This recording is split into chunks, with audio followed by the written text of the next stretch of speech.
조갑제 TV 시청자 여러분 안녕하십니까. 2022년 9월 6일 오전 11시입니다. 태풍 제11호는 한 3시간 머물다가 울산 근방을 통해서 동해로 빠져나갔습니다. 그러나 포항에는 기록적인 집중폭우가 쏟아져서 피해가 속출하고 있습니다. 그러나 전국적으로 보아서는 이 태풍의 크기에 비해서 피해가 아주 적은 편입니다. 다행입니다. 특히 대규모 인명 피해가 나지 않았다는 것을 생각하니까 많은 사람들의 수고를 또한 기억하지 않을 수가 없습니다. 윤석열 대통령 지휘하에 국가적 대응을 잘 했습니다. 그리고 특히 세 분이 생각납니다. 오늘 국민들이 감사해야 할 세 사람이 있습니다. 또 사과해야 할 세 사람일 수도 있습니다. 즉 박정희 대통령, 전두환 대통령, 이명박 대통령, 이 세 분입니다. 이렇게 비가 많이 오고 바람이 불어도 이 정도 피해로 견딜 수 있도록 한 것은 치산치수가 잘 되었다는 것이고 산에 나무를 많이 심었다는 뜻입니다.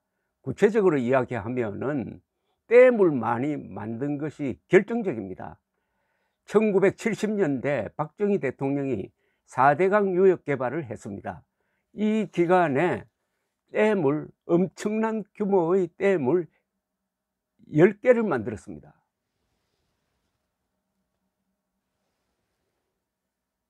댐을 10개를 만들었는데 만약 그 시기를 놓쳤으면 어떻게 됐겠습니까? 그때 만든 댐이 바로 비가 이렇게 쏟아질 때 물을 가두어 놓고 우리를 보호하는 것입니다.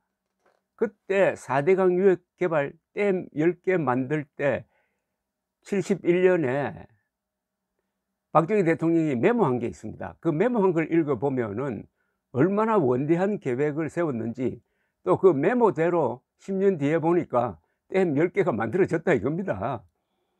그런데 놀라지 마십시오.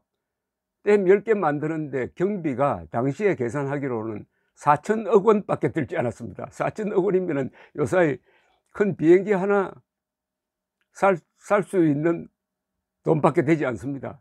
그만큼 싸게 만들었다는 이야기죠. 이렇게 만드니까 우선 홍수에 대한 대책뿐만 아니라 가장 중요한 게 수도권에 사람들이 2,500만이 모여서 살면서도 물을 아끼지 않고 이렇게 살 수 있게 된 겁니다. 이 댐이 없었으면 불가능합니다. 그 다음에 전두환 대통령을 욕을 하는 사람들이 많습니다. 1986년에 북한에서 금강산 댐을 만드니까 저자들이 수공을 할 가능성이 있으니까 우리도 대형 댐을 만들어야 된다라고 하면서 평화의 댐을 만들었습니다. 국민 성금을 거두었습니다. 그때 전두환 대통령을 싫어하던 사람들이 이건 순 과장이다, 거짓말이다, 이렇게 이야기를 했던 것입니다. 그래서 정권이 바뀌니까 그때 평화의 댐 공사 이게 부정이 있는 것 아니냐, 타당성이 있었느냐 해가지고 막 조사도 하고 그랬습니다. 김영삼 정부 때. 그러다가 어떻게 됐는지 아십니까? 김대중 정부가 들었으니까 그때 북한이 만든 금강산 댐, 임남댐이라고 그러죠 아마. 그게 잘못 만들어 가지고 저게 뚝이 무너질 수도 있겠구나 라는 생각을 하게 되었습니다. 그 금강산 댐의 담수량이 26억 톤이나 되었습니다. 그래서 만들어 놓은 평화의 댐도 이것도 부족하다 해가지고 평화의 댐을 더 크게 올립니다.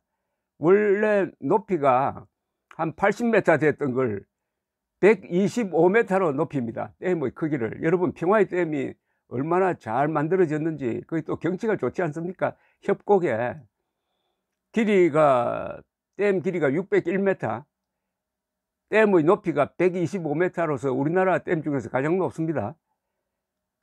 가득 물을 채울 수 있는 게 26억 톤입니다. 우리나라에서 담수량이 가장 많은 댐 바로 소양강, 2등이 충주호, 충주댐이죠. 3등이 이 평화의 댐입니다. 그렇게 해서 오히려 더 크게 올렸다 이겁니다. 그러면은 북한의 수공 위협이 사실이었던 것 아닙니까?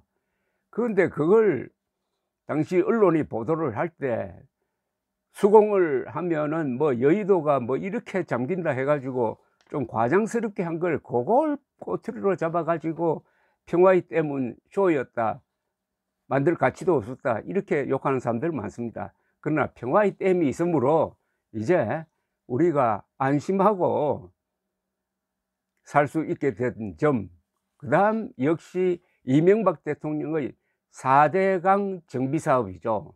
4대강에 볼을 많이 만들어 가지고 그 덕분에 한강, 낙동강 등 4대강이 물을 10억 톤 정도 더 저장할 수 있게 만들어 놓았습니다. 그리고 그게 마무리된 2011년 이후에 우리나라에는 홍수 피해가 거의 없었습니다. 4대강 유역에서는. 그런데 문재인 정권은 뭘 했습니까? 4대강 볼을 만들어서 뭐 적조 현상이 일어났다? 과거에는 적조 현상이 없었습니까? 4대강 유역의 그 문제점은 뭐였느냐 하면은 상류가 문제였습니다. 상류에 쓰레기가 쌓이고 해가지고, 상류에는 물이 흐르지 않으니까 이명박 대통령이 상류를 준설하고 해가지고 물을 흐르게 하고 물을 가두어 놓고 하니까 경치가 변해가지고 호수처럼 된 것 아닙니까? 구미에 가보면은 마치 춘천처럼 호반도시처럼 보입니다. 물을 가두어 놓으면은 거기 생태계가 복원되는 거죠. 그래서 4대강 사업을 무슨 환경 파괴니 하면서 볼을 해체하겠다, 제대로 되지 않았지만 주변 주민들이 반대하고 나서 가지고 그렇게 감사를 또 하고 해가지고 거짓말로 조작을 해가지고 4대강을 매도하다가 요사이는 정권이 바뀌니까 조용해져 가지고 오히려 4대강에 대한 평가를 조작을 했다 해가지고 지금 코너로 몰리고 있습니다. 그런 점에서 오늘은 이렇게 태풍 피해를 최소화하는 데 기여한 박정희 대통령의 4대강 유역 개발, 댐 10개 만든 거, 전두환 대통령의 평화의 댐 건설, 이명박 대통령의 4대강 사업을 높게 평가하고 감사하고, 그동안 이 세 사람 욕했던 사람들은 사과해야 합니다. 이 세 분이 판 우물물을 우리가 맛있게 먹으면서 그 우물에 침 뱉으면 되겠습니까? 감사합니다.